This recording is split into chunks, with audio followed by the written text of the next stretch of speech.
د جبهه مقاومت ډلې مشر احمد مسعود او د طالبانو ترمنځ اړیکې ښې نه دي روانې.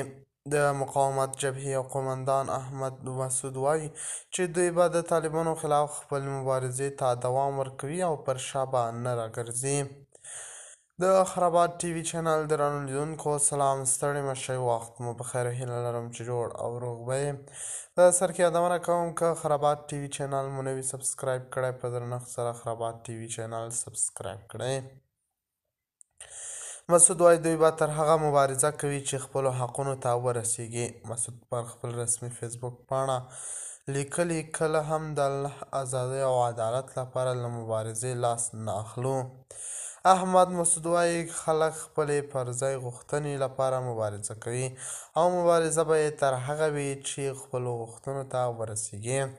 احمد مسعود ویلي که د پنجشیر مبارزه ده او که هرات کې زموږ د خویندو چې د عدالت غوښتنې چیغه یې کړې، دا ښیي چې خلک له خپلو پرځای غوښتنو لاس نه دی اخیستی او په دې مبارزه نه ستړي کېږي او له هر شان ګواښ ډارېږي هم نه.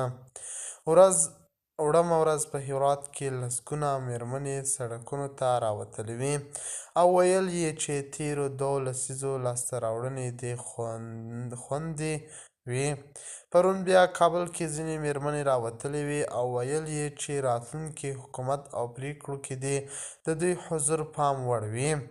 له دې سره د مخکني ولسمشر لومړی مرستیال او د مقاومت جبهې یو قومندان امرالله صالح بیکا په یوه ویډیویي پیغام کې وویل چې په پنجشیر کې دې او مبارزې ته دوام ورکوي.